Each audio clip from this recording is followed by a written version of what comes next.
कंवरपाल गुर्जर जी, मतदान की प्रक्रिया हम लोग देख रहे हैं कि इस समय 7 निकाय के क्षेत्रों में हरियाणा के अंदर चल रही है। कैसे देख रहे हैं इस बार के निकाय के चुनावों को और कितना आश्वस्त हैं भारतीय जनता पार्टी की ओर से आप? देखिए, पूरे प्रदेश में भारतीय जनता पार्टी का बहुत ही अच्छा माहौल है और हमारे जो मुख्यमंत्री हैं बहुत लोकप्रिय हैं। और मैं दावे के साथ ये बात कह सकता हूं कि बहुत अच्छी जीत जो है वो भारतीय जनता पार्टी को इसमें मिलेगी। और जहां तक जिम्मेदारी की बात है, मेरे जिम्मे जो थी, मैं पंचकुला जो हमारा नगर निगम है उसका हम्म। सह प्रभारी की जिम्मेदारी मेरे पास थी। पंचकुला में हमारा मेयर भी और हमारे पार्षद भी हम्म। बहुत अच्छे मार्जिन से चुनाव जीतेंगे। कंवरपाल जी, चूंकि आपके पास एक बड़ी जिम्मेदारी भी थी और मैं देख रहा था कि बहुत सारे कैंपेन में आप लगातार लोगों के बीच में थे, तो जो फीडबैक मिल रहा था या जिन मुद्दों की गूंज हम लोगों ने इस बार इस निगम के चुनावों में देखी, वो कैसा था? जनता किस तरीके से इसको रिएक्ट कर रही थी और क्या कुछ आप लोग असेस कर पाए? कैसे देखें हम लोग इसको? कि पहले तो मैं ये कहूंगा कि जब हमने मेयर का टिकट डिक्लेयर किया श्यामलाल जी का, जी। तो उससे ही एक बड़ी भारी खुशी का माहौल पंचकुला में बढ़ गया और हम्म। बड़ा समर्थन, बड़ा आशीर्वाद लोगों ने श्यामलाल जी को दिया और हमारे निर्णय की भी लोगों ने खूब प्रशंसा की कि हमने अच्छा निर्णय लिया है। और एक समर्पित कार्यकर्ता जो बहुत लंबे टाइम से पार्टी की सेवा कर रहा, उसको हमने मौका दिया। तो मैं समझता हूं उस निर्णय से ही भारतीय जनता पार्टी ने एक बढ़त हासिल कर ली थी। जी। और मुझे पूरा विश्वास है कि जहां हमारा मेयर बड़े मार्जिन के साथ जीतेगा, वहीं हमारे पार्षद भी अच्छे मार्जिन के साथ जीतेंगे। हमारे 20 कैंडिडेट थे यहाँ पर। जी। जी। और ये मजेदार बात है कि 20 के 20 अगले दिन ही जैसे ही टिकट डिक्लेयर हुआ, सबके सब स्टेज पे थे और सभी ने श्यामलाल जी का समर्थन किया। कंवरपाल जी, एक चीज और मैं जानना चाह रहा हूं, हालांकि जो निकाय के चुनाव होते हैं वो बड़े स्थानीय मुद्दों पर होते हैं, लेकिन उसके बावजूद भी चूंकि भारतीय जनता पार्टी अब राष्ट्रीय पार्टी है, राष्ट्रीय स्तर पर जब आप लोग चुनावों में जाते हैं, जब जीत हासिल होती है तो उससे कार्यकर्ताओं का भी उत्साह बढ़ता है। अभी बंगाल में जो जीत आप लोगों ने हासिल की, जिस तरह का लोगों का जो रुझान वहां पर दिखा, वोटिंग का परसेंटेज हम लोगों ने देखा 92-93% तक गया, तो क्या वो सारी चीजें भी कहीं वोटर्स को आकर्षित करती हैं और ये मैसेज कन्वे कर पाती हैं कि आप जो कहते हैं उसको डिलीवर करते हैं और इसलिए आप लोग आश्वस्त हैं कि जनता आपके साथ जुड़ रही है? बिल्कुल सही है ये बात है आपकी कि उस चुनाव का इस चुनाव पे असर होगा।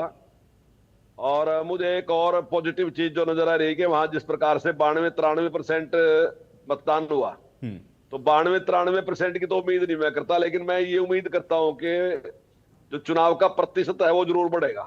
अब की बार है वो अच्छा रहेगा। जी। और जैसा आपने कहा डिलीवर करने की बात, तो निश्चित तौर से हमारी सरकार ने जो भी वादे किए उन वादों को पूरा करने का काम किया। जब हमारी सरकार बनी थी तब हमने 2000 पेंशन की बात की थी जी।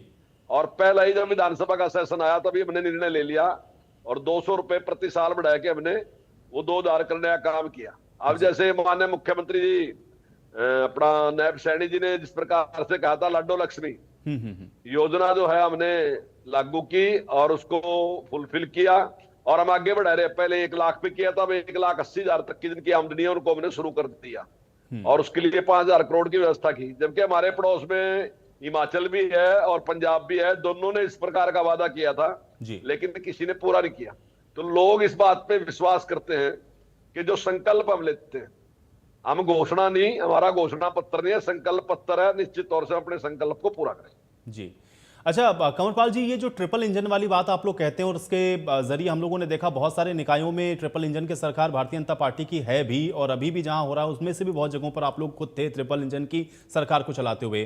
क्या ये ट्रिपल इंजन वाला जो फैक्टर है वो काम करता है और जनता इस चीज को समझती है कि इससे जो विकास की गति है वो और तेज होती है, और इस वजह से भी आपको लगता है कि ये फैक्टर काम कर रहा है ट्रिपल इंजन की सरकार का?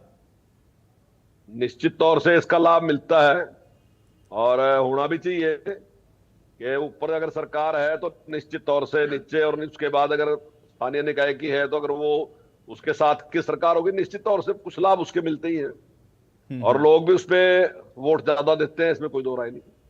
अच्छा कंवरपाल जी, थोड़ा विपक्ष की भी मैं बात करना चाहूंगा, क्योंकि पंचकुला को लेकर के हम लोगों ने देखा बहुत चर्चा हुई और बहुत सारे विपक्ष के नेता भी खूब एकजुट हुए वहां पर। हम लोगों ने भूपेंद्र सिंह हुड्डा जी को भी देखा, रणदीप सुरजेवाला को भी देखा, राव नरेंद्र को भी देखा, और सब ये दावा करते हुए नजर आए कि इस बार पंचकुला में कांग्रेस पार्टी बेहतर प्रदर्शन करने वाली। तो कैसे देखते हैं जिन मुद्दों को वो उठा रहे हैं या जो वो आरोप लगा रहे हैं आप लोगों के ऊपर? देखिए, यहाँ कोई हालात नहीं है कांग्रेस के, मुझे कोई ऐसे हालात नजर नहीं आते कांग्रेस के कि कोई अच्छे वोट भी ले ले। जीतने की तो बात ही छोड़ दो, अच्छे वोट लेने के भी हालात नजर नहीं आते।